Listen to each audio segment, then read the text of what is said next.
Thank you for your interest. I'm Tom Chapman. I'm a board member with the National Transportation Safety Board. I'm joined by our investigator in charge, Kim West. I want to begin by extending our most sincere condolences to those impacted by this tragedy. On behalf of all of us at NTSB, we extend our sincere sympathies to the friends and families of those victims of this tragedy. And we want you to know that we are very, very sorry for your loss. We are grateful to and want to commend the law enforcement and first responders personnel who participated in the emergency response, as well as the hospital staff responsible for treating the injured.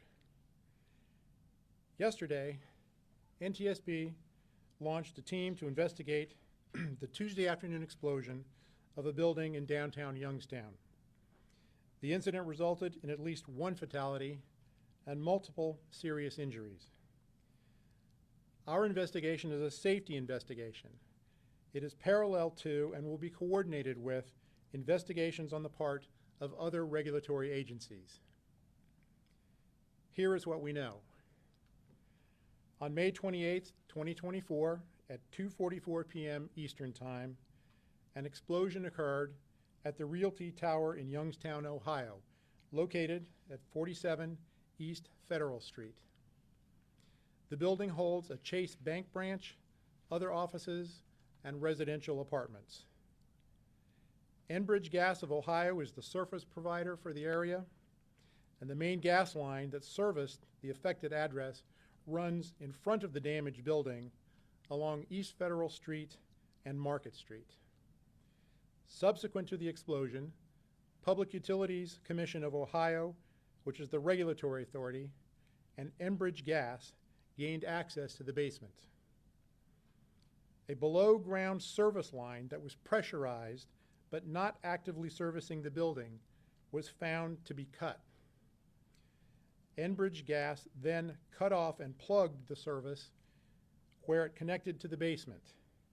Tests were then run to confirm that the steps to depressurize the inactive service line were successful. Preliminary information suggests that work crews were present in the basement of the building for the purpose of clearing out old utility infrastructure. A possible third-party cut to the pressurized service line is a central focus of our investigation to determine the cause of the gas release and subsequent explosion. Multidisciplinary investigators from NTSB's rail, pipeline, and hazardous materials teams arrived yesterday. This morning, I joined our investigators for a preliminary investigation of the explosion site. The NTSB team is led by Kim West, who is the investigator in charge. Kim is a 3-year veteran of the NTSB with an impressive background and history in both government and industry, all relating to pipeline safety. Kim and our team will examine the areas of operations and integrity management, survival factors, emergency response, and human performance. With regard to this tragedy, we are particularly interested in issues relating to gas line failure and system integrity management, third-party work in the vicinity of gas lines, and emergency response. In addition to our investigators, we have a specialist from our Office of Transportation Disaster Assistance on scene who will be working closely with the families and local agencies to provide support to those involved. Our investigative team will be on scene for approximately 1 week. A preliminary report is expected to be published in about 30 days.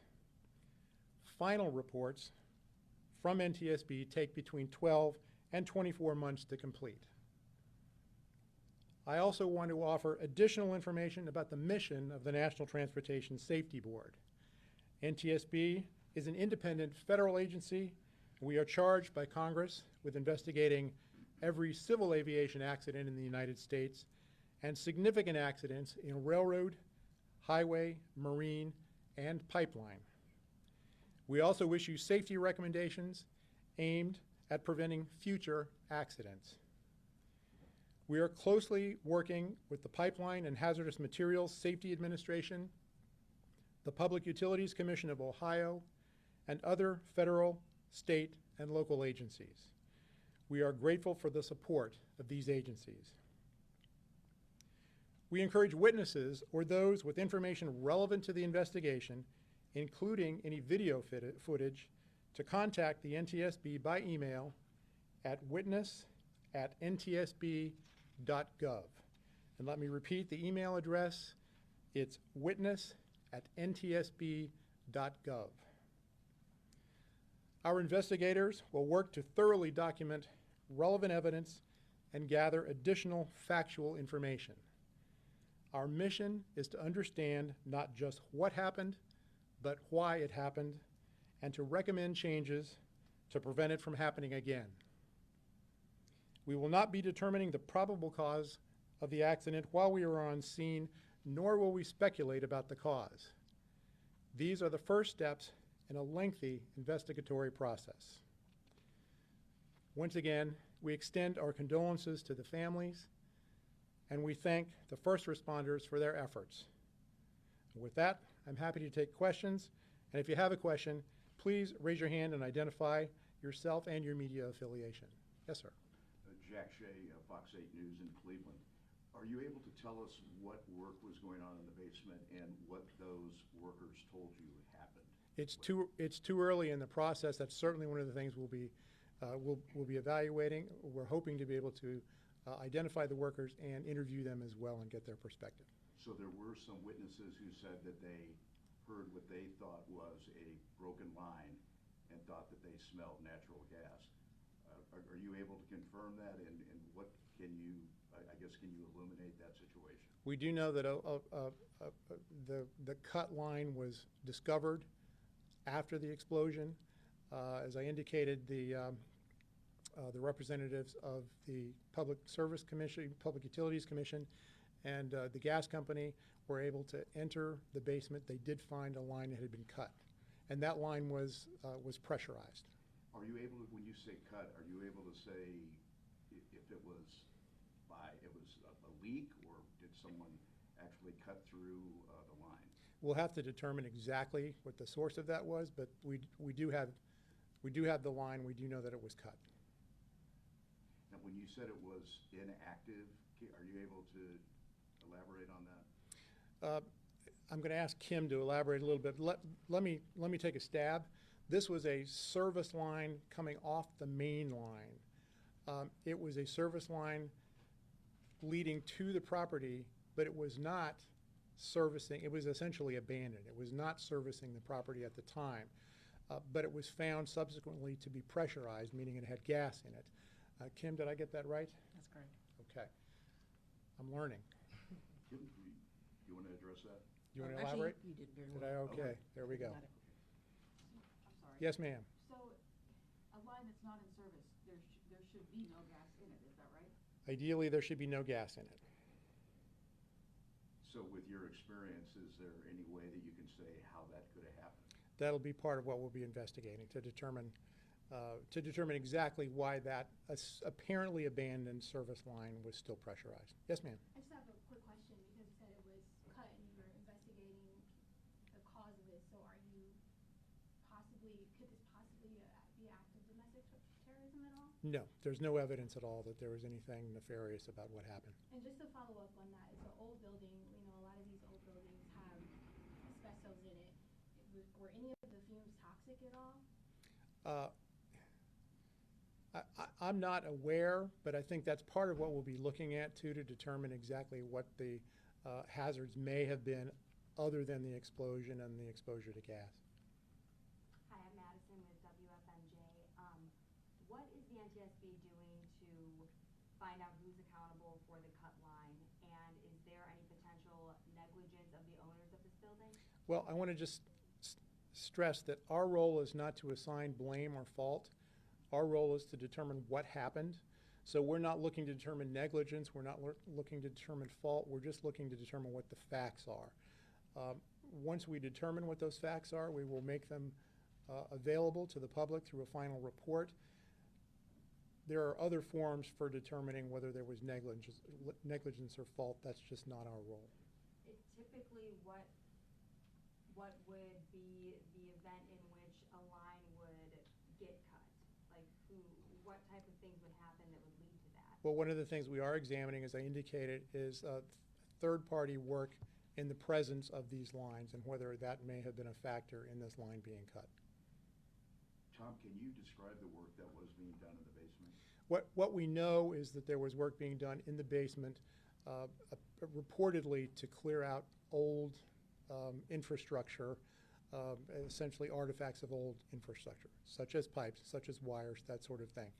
That's what we understand. That's still part of what we're investigating. We haven't established that definitively. Just so I'm clear, I'm sorry, Denise Dick from the Business Journal. The third party would be that you're talking about would be the people, the workers, right? Yes, correct. Yeah, in other words, someone other than the gas company or public utilities or someone who might ordinarily be working on gas lines. Do we know if those folks checked with the PUCO before they started digging and cutting and removing? We don't know. Still too early in the investigation. What is the proper procedure when you're doing that? Is that something you're supposed to follow? Well, part of what we'll be looking at is what are the proper procedures and were those proper procedures followed? Yes, ma'am. Is it common practice for the NTSB to look into all natural gas leaks or explosions in this nature? Or is there something that prompted the NTSB to look into this one specifically? Yeah, we do not look at all natural gas explosions. We focus our attention on those that we think might have some particular impact in terms of safety. Certainly from a national perspective, whether there might be lessons that can be learned that can be shared with others to ensure we don't have similar sorts of circumstances. In this case, we have a long-standing concern about third-party work in the vicinity of gas lines. That's a major element in this investigation. We're also concerned about gas line system integrity. Here we have a line that apparently was an abandoned line and yet was pressurized. We want to learn more about why that happened and what we can do to help ensure that that doesn't happen again in the future. Do you know how long the gas was leaking? I don't know exactly how long the gas was leaking. Kim, it's my understanding this happened very quickly, correct? That's correct. Yeah. Is this a common Yes, sir. occurrence in older buildings? I don't think it's a common occurrence, no. I mean, I'm sure you hear about this sort of thing happening from time to time, but it's not common. This is a particularly catastrophic. We were down this morning to see the site, and the damage down there is stunning. Other questions? Stunning in its, It's rest of it? devastating, yeah. It's the damage to the building is devastating, yeah. Yeah. It's difficult to get a perspective from the photos and the video that you've seen, but when you're up close to it and you see how deep it goes down into the basement area and how much damage there was and the size of the structures that were damaged, it gets your attention. Yes, ma'am. Is the NTSB looking into the structure of the building and if what's going to happen next for that building and if it's safe?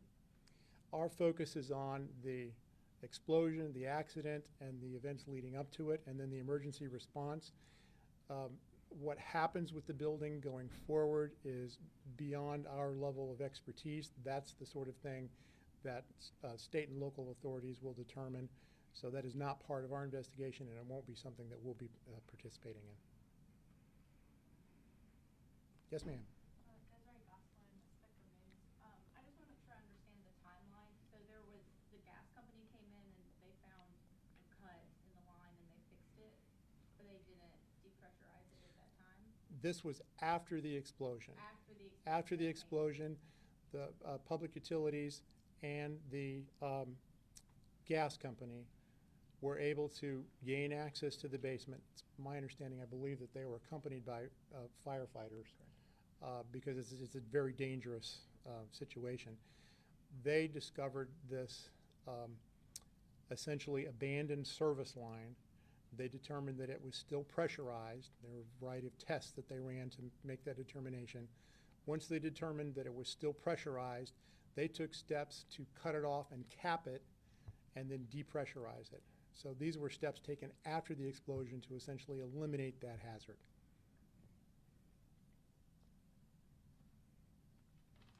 I thank you all very much for your interest. Peter, it's my understanding we'll be keeping you posted in terms of any potential additional briefings through Twitter or X or whatever we're calling it this week. And that report in 30 days, would that be via Twitter or will that be? We'll announce the release of that report. It'll also be on our website. And within again, about 30 days? that report will be entirely factual. The finding of probable cause and making of recommendations will be in the final report. Thank you very much.